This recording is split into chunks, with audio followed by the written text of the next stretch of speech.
What's the worst you've seen somebody in a situation? The worst I've seen in a situation like this was a young lady. She was 13 years old. Yeah. And wow. Yeah, so people would pay extra to fornicate with her on her menstrual cycle. And that was a hard one because once we seen what was happening, you know, I had to have a serious conversation with Dugar about sticking to the code that we live by. Right. He wanted to avenge. Yeah. Right. So when it came to that situation, we had to have a conversation amongst ourselves to decide if we were going to be the monsters that we are facing or we going to stay in the light. Right. How do you not take it personal? It's business. You never mix business with personal together. Yeah, so in this That's business how you you got die. to you got to remove all emotion. You said that's how you die? That's how you die. Yeah, so if You approach said, go ahead, brother. Go ahead, CP, brother. not to cut you CP, off, my go boy. on. You said something real good, boy. You said it's like light and dark. Right. I ain't got this thunderbolt on my face for nothing. You hear me? I want to say this because I want the youth to know this. We do a lot of things, you know, but we definitely is the light. Yeah. We kill the demons. You hear me? Right. We who you call to kill the demons. It ain't cool to be a demon ass person. Everybody got sisters, mamas, daughters, and family, right? You feel me? Right. We the niggas that's gonna kill the motherfucking demons. Period. Shout out Big Dugar. Oh, bro. Why do y'all think that phrase became so popular, like being a little demon or being on demon time or Rap music. yeah? Ain't enough real niggas in the game. Cause real killers ain't glorifying being that shit. You hear me? You ain't glorifying that shit like that, you know? Bro, I respect the dead. Even the ones I gotta stand over.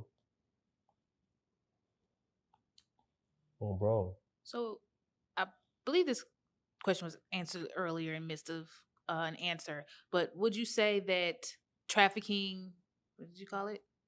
Extractions, retrieval.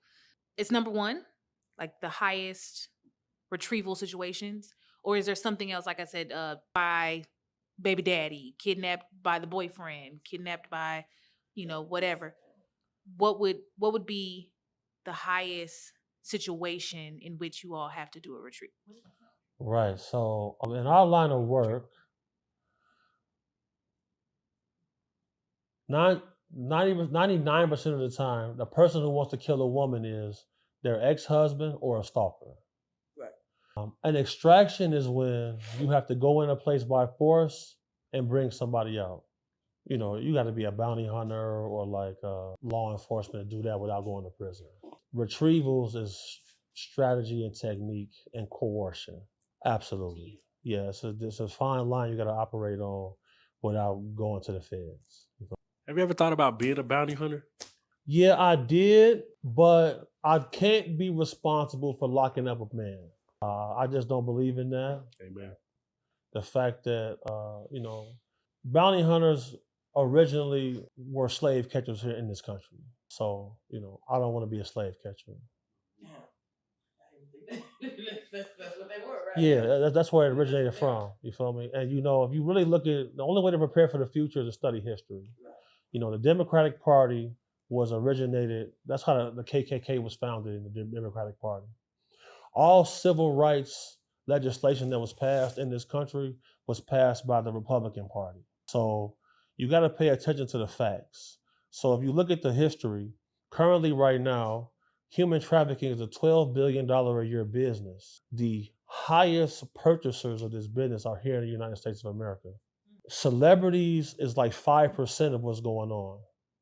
The majority of the people who are purveying in this type of activity are 9-to-5 workers, the average American person who participates in lascivious activities that oppress women and children.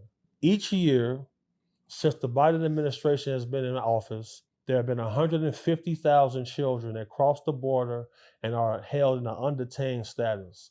If they're not with ICE, then they're with these trafficking organizations. Point blank, period. Real life.